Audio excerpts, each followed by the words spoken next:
In the last video, we walked through a very long history of how humans understand themselves, from the Greeks all the way to Cassira. And at the end, Langa just drops a question into the room and doesn't even answer it. What is actually the difference between a sign and a symbol?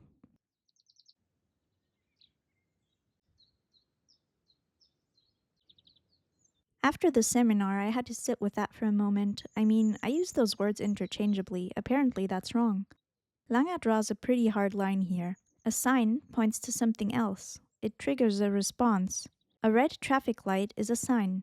I brake, that's it. Thunder is a sign. Rain is coming. The sign indicates the organism reacts. Done.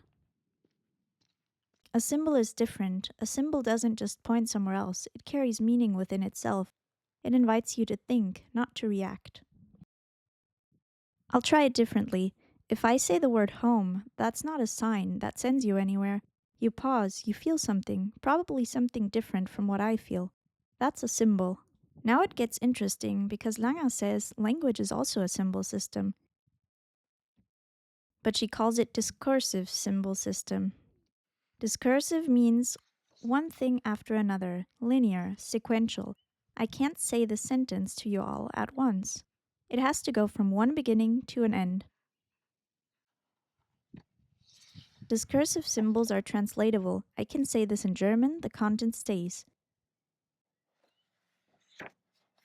They're also decomposable. I can take out single words and explain them. They follow rules, grammar, logic, syntax. That makes language incredibly powerful for certain things: facts, arguments, instructions, laws.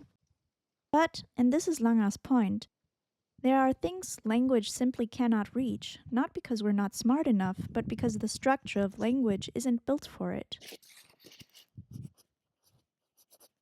Langa calls these presentational symbols.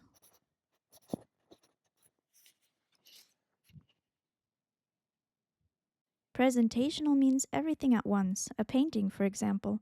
I look at it, I take it in as a whole. I can't say first the upper left corner, then the middle. No, it hits me simultaneously. And the crucial thing, I can't translate a painting. I can describe it, but the description is not the painting. A forest with warm light filtering through the trees is not the same as standing in front of it. Langa writes, the form and the meaning are inseparable. She calls this Gestalt. And this isn't just true for images, it's true for music, for dance, and I wonder, maybe also for nature.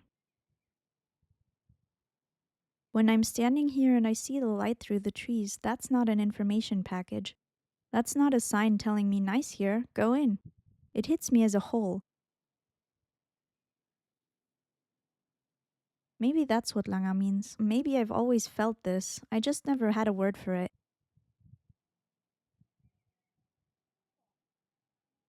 And I wonder if that's also why I draw instead of just writing, because some thoughts need shape, not sentences.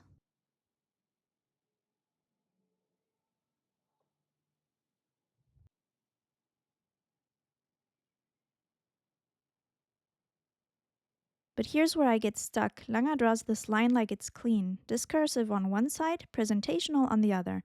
Language here, art there. And the more I sat with it, the more I wondered if that line actually holds. Because think about a mathematician looking at an equation, or a programmer reading code. At some point, they stop reading it sequentially. They look at it and feel what's wrong. They see it as a whole. That's a discursive symbol being experienced presentationally. And it goes the other way too. Every color has a psychological effect: warm, cool, saturated, muted. There are rules, patterns, systems, even in a rainbow. The wavelengths are ordered, structured, measurable. That's not chaos, that's not pure feeling, that's physics. So maybe the hard separation isn't between types of symbols at all. Maybe it's about how familiar you are with a system. Maybe it's about how your brain was trained to see. And there's this: some people don't have an inner voice when they read. They process text directly as an image or meaning without any internal narration. Is reading still discursive for them? I don't think Lange has a clean answer to that. She was writing in the 1940s before cognitive science asked these questions, and I think she was onto something real. The distinction feels true in some cases, but I'm not convinced the line is as hard as she draws it. That said, I might be wrong. This is me thinking out loud, not me correcting Lange. She's done considerably more with this than I have, but here's what I find myself wondering, regardless of where the line is. Why do we need presentational symbols at all? Why did humans develop art, music, poetry, if language was already there? Lange has an answer to that, and it has to do with feeling. How do you experience reading? Do you have an inner monologue, or does it come as images? Let me know in the comments. And if you want to know why Lange thinks we need art at all, that's part 3.